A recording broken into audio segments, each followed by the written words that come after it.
Hello, I'm Victoria at VictoriousWool. This is episode 31. I just had to check my YouTube channel to see how many it's been. It's been 31. So sometimes I'm usually mentally one episode behind. So I'll say it's episode 29 when it's 30 or whatever. You've probably noticed that if you've been watching. It's been a little while since I posted a video. I think I recorded probably like mid-March, early March. And I meant to record the next week and then the week after that, and then I totally forgot, and here I am. The good thing about waiting a long time in between recording is that I've knit a lot of things. So I have some things to show you. Instead of lots of chattiness, which I also enjoy, but I think it's fun to see stuff. It's hard to know where to start with what to show you, but it is April, like getting to be late April outside. You can see the natural light coming in from the window that's over here, and there are lots of little catkins on the trees, on the maples and the cottonwoods, and we have alder. And it's just very green and very lime colored. I really enjoy watching the leaves come out in the spring because they're super light. And then as later spring and summer comes, they get really dark green. And I just really enjoy that first color and the transition and to the darker colors.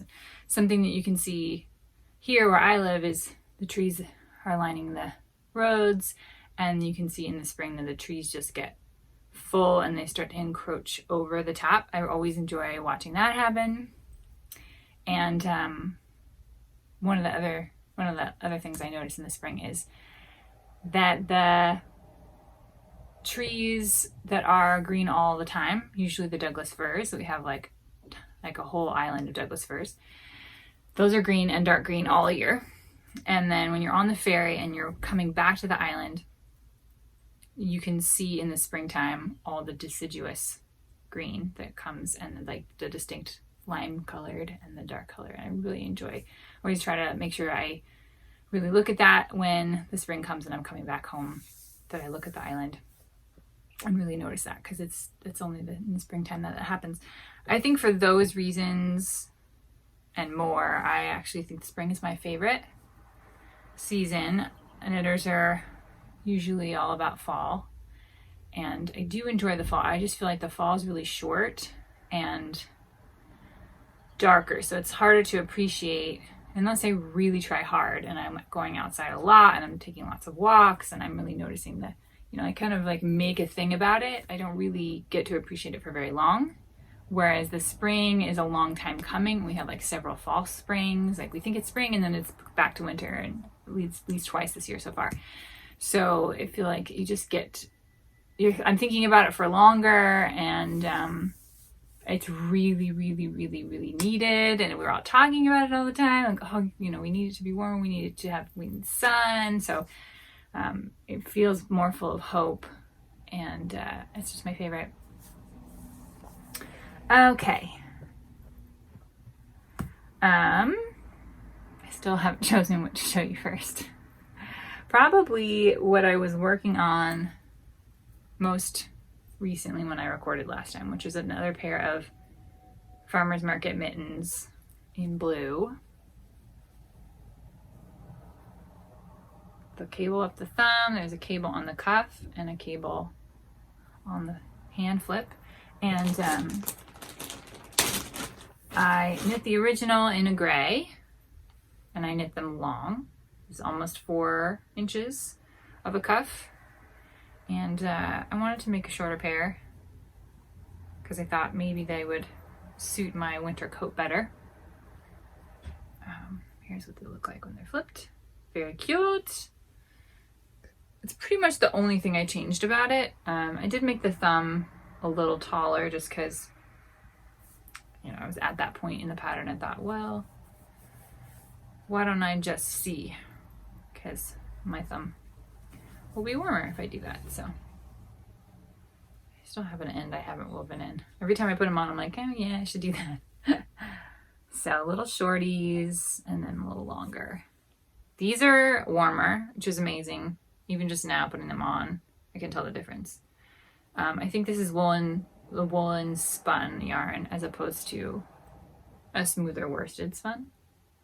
Which all that means, if you are not familiar with those terms, is that when the fiber is processed, they card it, where they like run it through these little like combs, looks like a comb, and it will pull all the fibers so they're all going in the same direction. It's like hair. You comb your hair so it's all straight and smooth, and then they spin it and apply it, and it's very strong and durable, but it doesn't have as much air in it as when they just spin the fiber without combing it all straight. That's sort of generally my understanding of it. So you get pockets of air in a woolen spun yarn that make it warmer. So I definitely feel the difference. This is Custom Woolen Mills, I think mule spinner 2-ply, if I'm remembering that correctly. It's in the pattern, of course. And it's soft rustic yarn. And this is Woolly Mammoth Fiber Co. She's in Northern Ireland, and Emma Robinson is the woman who runs this yarn store, and she naturally dyes. So this is with indigo. This is her natural sock, and I used 2 skeins to held together because her fingering in the natural sock is a fingering weight that's lighter than this one. I think this one was probably more like a sport weight. At least it blooms because it's a rustic yarn. A farm yarn, it bloomed and poofed up, and so it acts more like a sport weight. And this, because it's smoother and it didn't bloom as much when I was knitting it with a single strand, I wasn't as happy with my stitches. Looked more open, a little sloppy, and so I thought, what if I do bigger needle size? So I went up a size to use size 3 instead of 2, and then I went down a size in the pattern. So this I knit the medium size, and this I knit the small. And I was happy with that. So anyways, now I have 2. I have a blue thing going on. So I never liked blue growing up as a kid because it was everyone's favorite color. And I like to be contrary sometimes. So a lot of the time. So I was like, I hate blue. And so I feel like finally now, many decades later, I'm having a blue moment. So obviously I used this indigo to make my mittens. I bought this Not Perfect Linen shirt dress in blue, and I have a bento bag, linen bento bag, that is a very similar color. It's a little bit more green, and then I'll show you this other whip I have that's also blue. So I'm kind of doing and interested in blue all of a sudden, which is just really fun to branch off in a direction. It's totally new to me. I do have blue yarns, and I have knit with blue before. I think my Cumulus Guys has that Tote Yarn and Wool exclusive shop colorway from a Farmer's Daughter Fibers called Camp Tote that's blue, and then I used a cereal alpaca with it.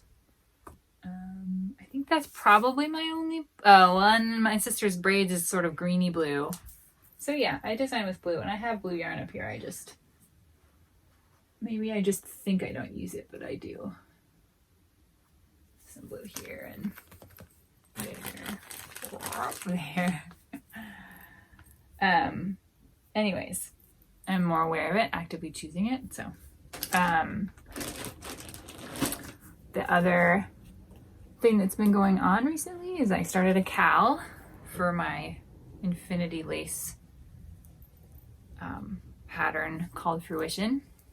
This is a pattern my mom wanted to make, and she was worried about the lace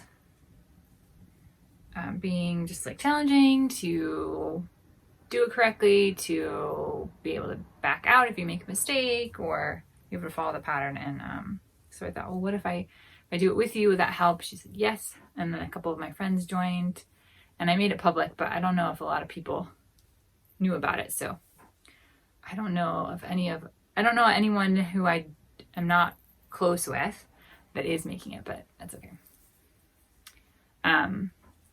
It looks better further away, doesn't it? Yeah. I've talked about it on the podcast before. It's this beautiful little leafy pattern. This is the original. And it blocks really well. It's really a good thing to see it like this because it blocks so beautifully. When you knit it, it's a little kinked up, of course, as lace often is. And it's going to go really well with this dress. They're almost the same color. Anyway, I'll show you how I like to wear it. You can do 2 loops. But I really like 3. I have a longer neck, so yeah.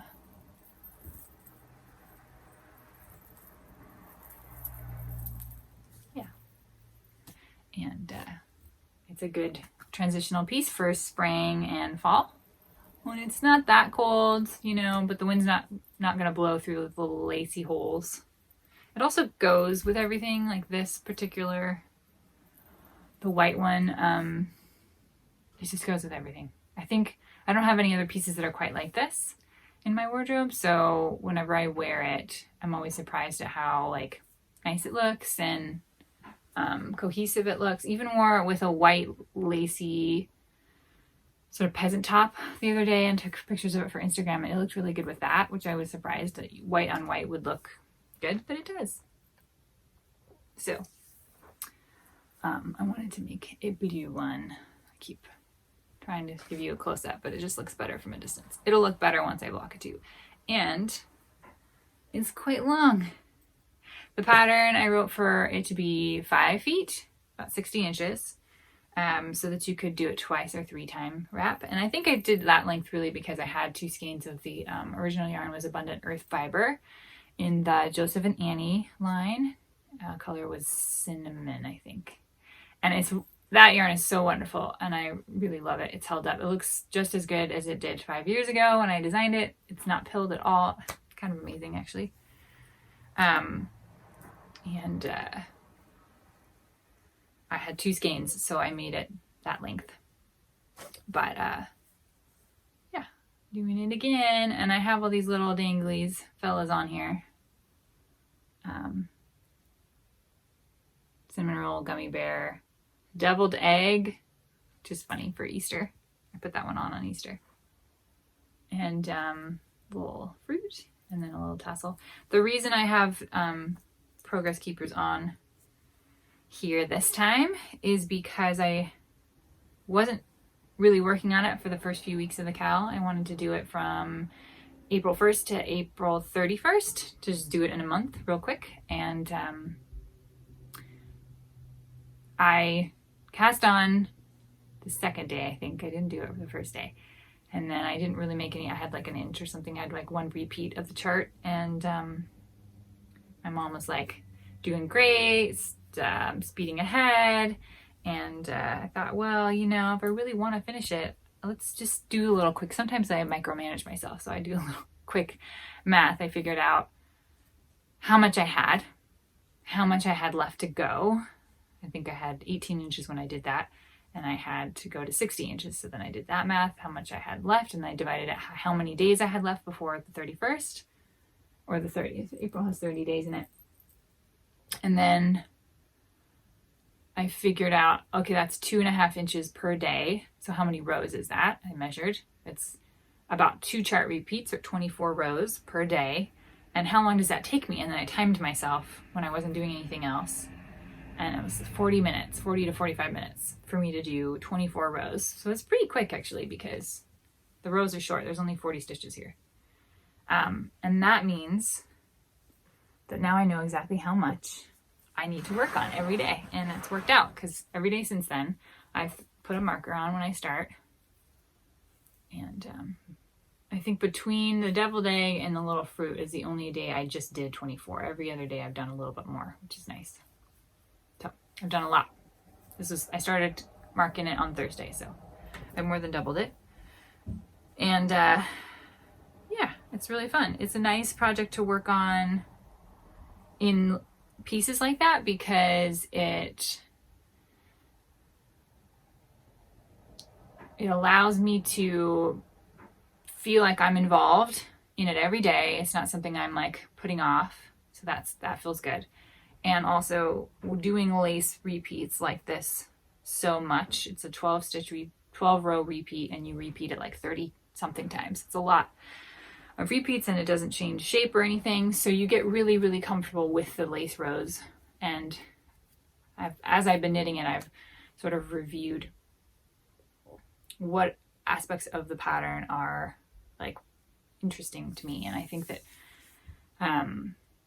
it's valuable to get in the groove of counting stitches, counting lace, because you do need to be on your stitch count. So you got to put your yarn overs in the right places. You got to decrease in the right places, but it's not a lot of stitches. It's not like a huge piece where you could get lost in like the 100 stitches. It's only 40 or 41 or something. I think it might be 41. So it's like gives you a taste and like helps you learn things without it being just astronomically long. And it's really fun. There's a 2-stitch repeat where you slip a stitch, knit 2 together, and you drop the slip stitch over. There's a bunch of SSKs. There's a bunch of yarn overs. I feel like I remember last time when I made it, and this time too, is you get really, really comfortable with SSK. And that's something that's a decrease that a lot of people don't really like doing. I don't usually like doing it, but when you do them so often, and the work is so open anyway that I'm not worried about stretching out my SSK as I perform it, so as I work it, so I just get really, really, really fast at it, and it's fun. Knit 2 together is SSK, the 2-stitch decrease, and all those yarn overs. So you just get like, I don't know, I feel really dexterous when I work on it. Like, it's so fun. Yeah. I think I'm going to do it. I think I'm going to make it. It's going to work out. And it's so blue. I have talked about the bento bags. I just got a couple more. I couldn't resist buying just a couple more colors. They just make me so happy, and I love wrapping my projects up in them. I got a couple more big ones. This lovely, lovely orange. This is a happy spring color. I didn't realize I got spring colors. These came from Lithuania. And I've linked the Linen Pearl is the name of the shop that the gal is selling them from. And I'll link it below. I've linked it before. Purple, because I've got yellow, and I've got red, and I have blue, and I have black, and I have Chamberlain. Is that how you say that fabric name? Chamberlain. And denim. And so I was like, I need some purple. And then she sent me a teeny tiny witty bitty one, which I think would be good for like a single skein. I thought, did I have a sock pattern? A single skein of like a sock, maybe. I can maybe fit that in here. But anyways, it's super cute. Let's see if I can get a skein in here.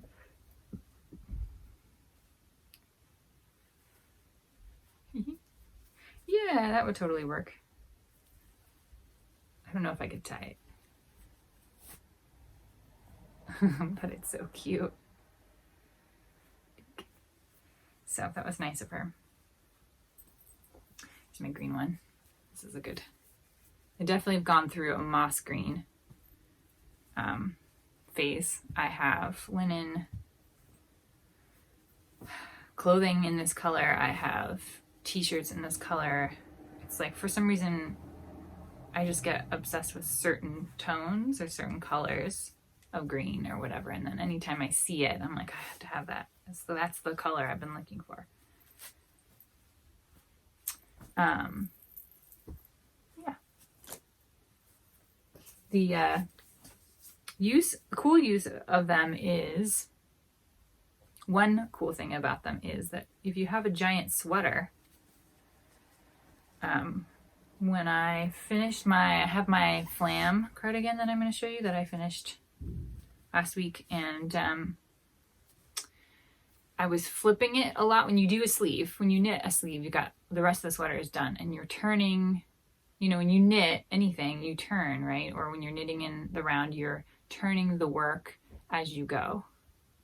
And when you do that with a sweater sleeve, you have to turn the whole sweater. And so you have to turn it every half of the sleeve. Every half you have to turn. And it gets really annoying when you have a really big sweater, it's really bulky, and you're flipping this big piece over and over and over again.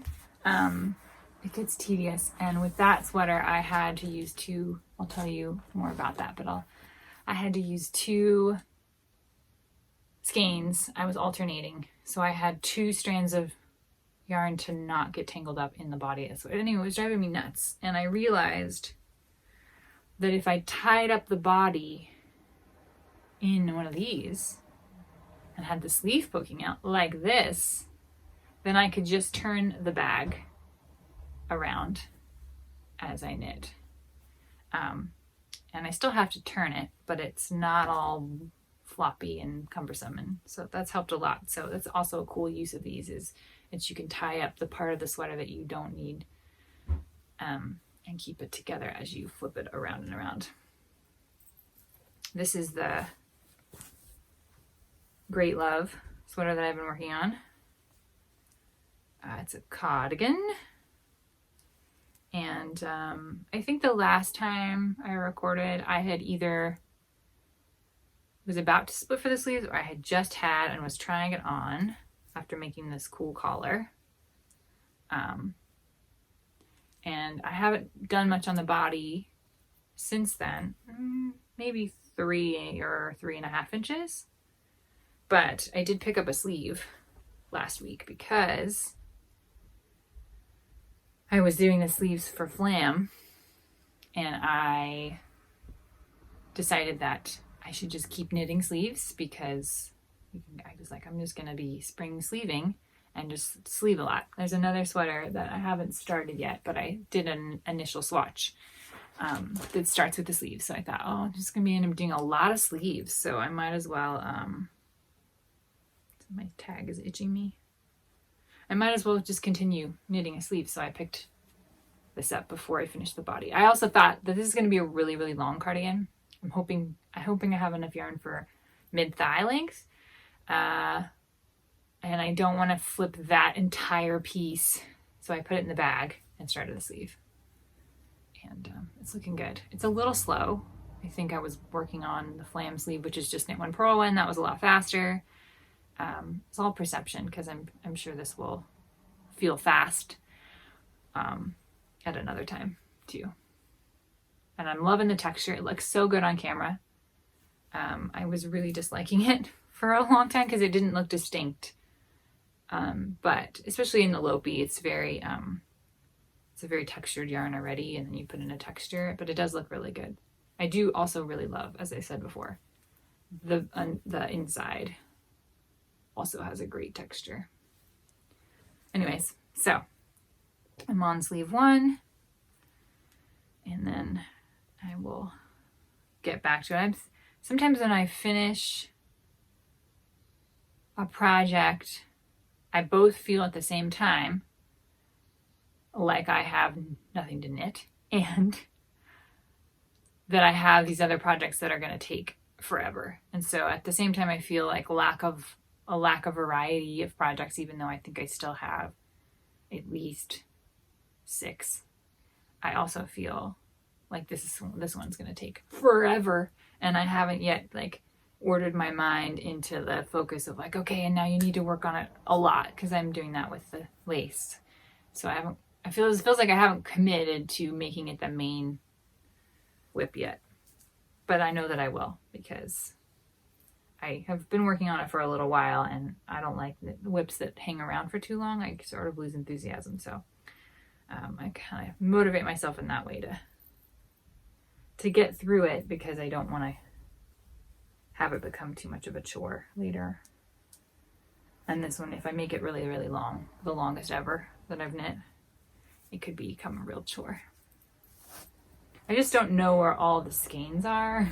I bought a bunch of, about 24. I looked it up in my receipts, because I bought, for that particular sweater, I bought 2 different sweater quantities of Lopi, because I was in a weird frame of mind and I really wanted the color that the sweater was knit in, but they didn't, the shops I buy my Lopi, I didn't have that. So I bought the colorway of 5 and the colorway of 52, and I bought different quantities of both. I don't know what I was thinking exactly at the time. This was several years ago. So I had the receipts that I looked at. It was like, so I bought 5 skeins of 52, which is a little bit more brown than this black one. And I bought 24 skeins of 5, which is this one. Has a little bit of gray in it, almost white, heathered color. It's beautiful. And I think right now I have 7 up there, but I have tags for what I've used already that take me to 11. So technically I should have another 13 of these. And if I really have that many, then I can make it as long as I want. But I have to find them. I have a lot of, I went through a Lopi like purchase binge. I have a lot of Lopi, and I'm just hoping that I got confused about the colors. I did cast on, when I started doing the collar for that sweater, I did start using the 52 ball and didn't notice until the next day when I was in daylight, and I was like, oh, this is brown. This is brown. So I feel like I've just like been confused about the stash and those colors for a little while, and I need to sort it out. And I'm afraid, I don't know why I'm afraid that they won't be there. I guess that I might have to take some of the stash apart. It's a little scary. Anyways, I don't really want to do that. I do have a few other finished things. I have the same whips I had last time. If I don't show you them finished here, I still have them. So I won't show them again, but I finished this. I don't think I had it finished when I recorded last time. Not that that matters.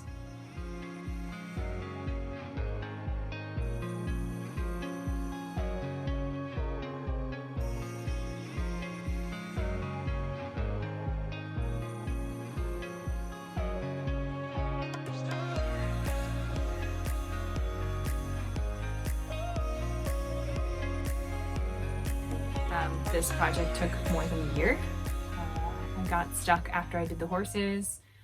I got a little burnt out on it and needed a long rake in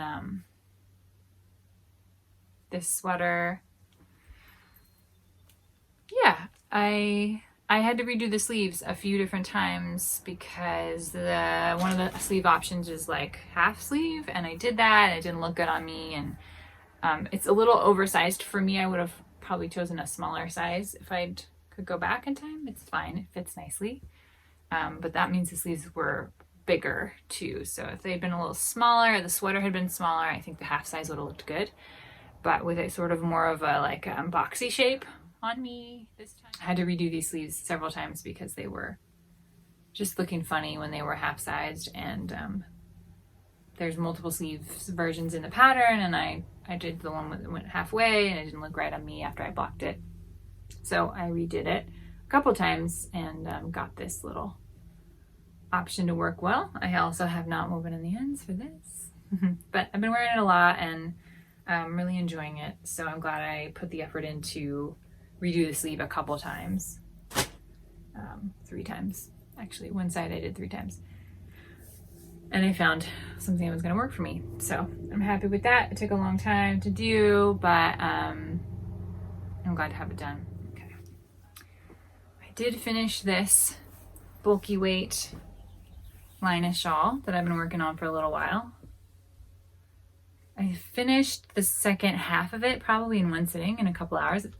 This yarn is so big, it's super fast. There's just all these beautiful colors in it too. I knit this for a few different reasons. I wanted to offer a easy Linus shawl pattern, probably for free. I haven't worked out all that stuff yet.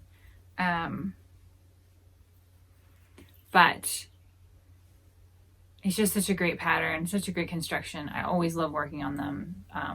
You can use any quantity of yarn that you want because you cast off the edge all at once. So you start with the little end, you make it bigger, and then you cast off one of the sides all at the same time. So you just go until you don't have any yarn anymore, make sure you have enough to cast off with, and then you can finish. As long as it's big enough that you can, wrap it around your shoulders and have it come forward, then it's wearable and beautiful, and you can do all kinds of different things with them. You can throw lace in there, which is what I did with my Ayaya shawl. I have lace interrupted by little garter strips. Super fun pattern, and I just need to be making more of them. They're just really lovely, and they're great stash busters. So I only had 2 skeins of this Malabrigo Rasta. This is a colorway I've had for like a decade. Just felt really precious about it. Such a beautiful brown, and didn't know what to do with it. I only had 2 skeins, so I came up with this great solution of here's a beautiful, small, little, fast and quick pattern that I could write for people. I did use almost all the 2 skeins. I have this much left, so I debated about whether I could do one more row, but I decided it would be more annoying to go backwards and unbind off than to just be satisfied with this much left over. I then decided to make tassels in another Malabrigo yarn. This is their worsted superwash base called Rios, and I'm gonna attach them just to the corners, kind of like that. I think that'll be really nice. It's such a beautiful color. This is Teal Feather, one of my favorites. I've had this yarn for a really long time as well, and tried to use in various different places. When you only have a few precious skeins of something, you try it out. So the yarn was quite kinked when I made these tassels, and then I soaked them in water and dried them. So I think that'll be really fun, and maybe I'll be able to get that out for fall. But if you've got any bulky weight stashed yarn or any Malabrigo, this would be perfect. Or that would be perfect for something like this. It's even got a little purple in it. It's just really nice. So, a little red, a little yellow, a little orange. And then the last thing I finished was my Flam cardigan.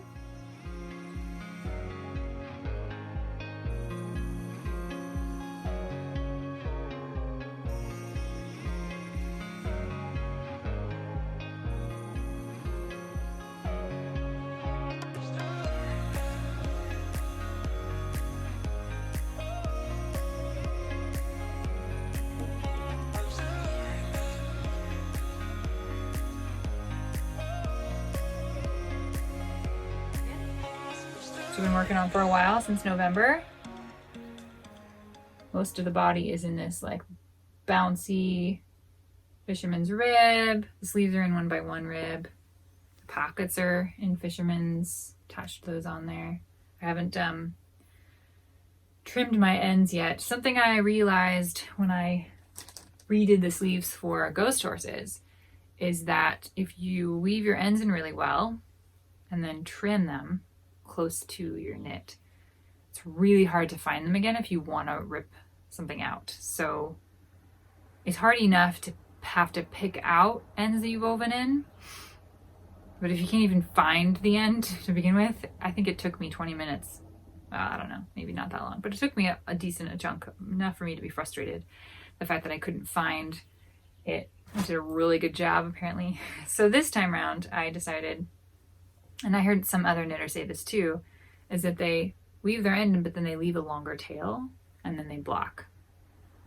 And then you can come in close and trim. And because you've blocked already, the fibers have blended together, you know, and become more of a cohesive whole, so you can trim closer to the surface of your item, your knit, and it won't, the little end won't poke out as much. I had a lot of ends peeking out when I first started knitting. I think I was cutting them really, really close so that it would totally disappear, but then they would, like, through movement and stuff, like wiggle themselves out, probably more with superwash yarn because it's smoother than something like this. But I was just really aware of that this time, that I wanted to leave all my ends woven in, but nice and long, so that I could come back later and trim them closer once I blocked. And if I needed to rip them out, I could find them. So that's sort of my, like, new, hopefully I remember to do that every knit so that I can save myself some work and get a tidier finish. But yes, this is such a nice cardigan. It smells really good. I used my Tuft Woollen's wool wash, which I love. I think I have the cedarwood vetiver scent and the chai spice. And the chai spice is like just a little sweet, and the vetiver one, cedarwood and vetiver together are, I have the perfume oil in that combination from Tuft Woollen's as well. I love it. I love cedarwood. I love cedarwood and what have I been doing in my essential oil diffuser? Cedarwood and peppermint, cedarwood and lime, cedarwood and vanilla are really nice together. So it's like, it's my favorite, absolute number one favorite. So it's nice to have a little bit of that in my knits. This took me, I started in November, so it took me 5 months. And I would definitely recommend it. I spent a lot of time making sure that when I blocked it, after getting it soaked, I didn't stretch out the fisherman's rib. I scooch for a little while to make sure that it was all going to be like the same size before blocking. And I totally achieved it. It's not as poofy as it was. Like, it just feels like it's flatter after blocking and more condensed, which is perfect. So I did have to alternate skeins. This yarn that this pattern suggests to use is a 50% wool, 50% alpaca, which is a totally different texture than the Columbia Targee from Brooklyn Teed Shelter yarn. This is just a lot more downy, a lot more air in it, and I ended up needing, I bought an additional 3 skeins. I only ended up using 1.5 or 1.25. I'm not exactly sure because I had to split. I ordered more yarn early enough that I could start alternating skeins at the body. From like here down I'm alternating between my original lot numbers and the new lot numbers, which are slightly more gray. They're really close. They're really, really close. But the new, the 3 additional skeins were just a little bit more gray, less white. So I alternated the whole body and the whole sleeves. So that's why when I was like talking about having to flip the sweater over and over and over as you're doing the sleeves, it was just sort of driving me crazy.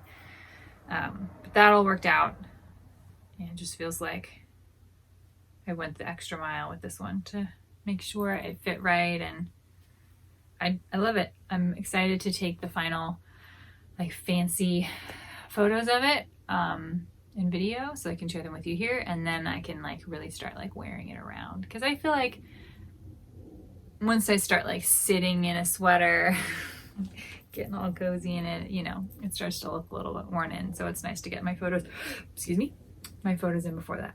So anyways, okay, so there's something that I've been wanting to try out. I got an idea from a knitter on Instagram who has a basket of yarn that she swatches with, and it's like you buy one skein or use one skein for swatching intentionally, as opposed to buying yarn in a sweater quantity or with a purpose in mind, and then later on hoping that you have enough yarn.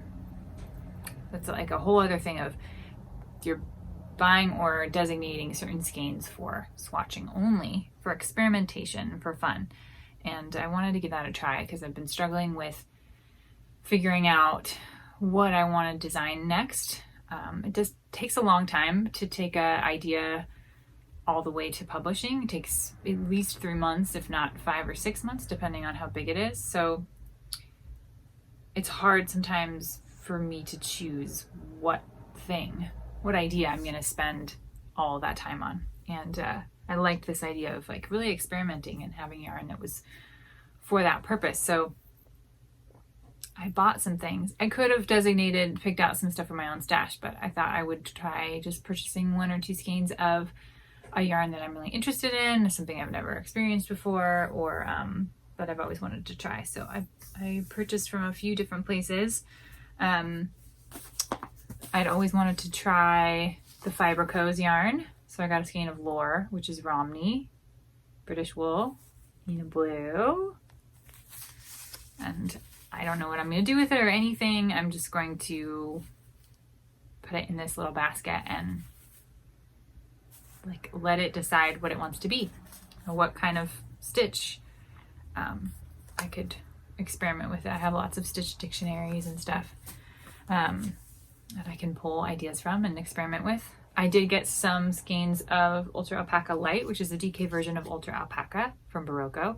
This is a really, really great commercial yarn. It's 50% merino, 50% 50% alpaca, 50% Peruvian wool, and it's just such a nice yarn. I made a shawl out of it, and I want to use it more because it's readily available, comes in lots of great colors, and it's just really nice yarn. I got a Haiku Suno tweed by Haiku, and fingering weight. This is Soothing Silver. So it's got a sort of gray silver base with little tweedy bits of pink and yellow and purple. It's really sweet. Just thought I would give it a shot. Looks interesting. I got a crazy colorway. I got Hedgehog Fibers silk mohair from Ireland. Insomnia is the colorway. Might seem like it's totally out of my wheelhouse, but I have published a couple of designs with speckled colors. I did 2 shawls in Farmer's Daughter Fibers that were more saturated. Of course, they were not like this. This is like so fun. But I just imagined pairing it with like a neutral base and then doing something where you could like watch the colors shift from crazy purple and neon and brown. Anyway, it's just fun. See what happens with that. I bought a few yarns from the Farmer's Daughter Fiber. They sell, I think it's Sandnes Garn, which I believe is a Norwegian company. Pure Grint is their non-superwash worsted weight. And this is really inexpensive. It's sort of like a workhorse yarn, and I've never tried it before, so I thought I would give it a shot. I also got a skein of their superwash worsted and their superwash fingering, I think. Little fun greens. I got a skein from Farmer's Daughter Fibers of Recollect, which is the sport weight Rambouillet, which is really bouncy, and I was super delighted when I got the skein. I've already caked it up because a lot of designers have created beautiful things with this yarn, and I wanted to give it a try. So bouncy. I really liked this red. I don't remember the name of it. I'll have to check my receipt and check back. And I got some of the fingering weight Rambouillet, which is a 2-ply, and it's really beautiful tealy color. I think that's it. Just bought either a few skeins or 1 skein of each. Oh, I did get Exeter Examore sock, which is from England that Farmer's Daughter sells that has Blueface, Leicester, Corriedale, and then some synthetics for durability. But yeah, I thought that was pretty too. Here's it caked up. Also in greeny blue. Yeah, those are my stash acquisitions for experimentation. If I didn't show you whips from last time, means that I haven't done anything on them. I've got a couple pair of socks that I haven't done anything with, and that halibut sweater from Caitlin Hunter that I haven't done anything on. And yeah, I've just been happily knitting away and working a lot, and I hope that you have also been knitting. You're gonna have a good spring, and maybe I'll record twice a month, see if I can get that to happen, and maybe have a little bit more to talk about every time. And I hope I have some design stuff to show you soon when I figure out what I want to do next. But anyways, see you next time. Bye.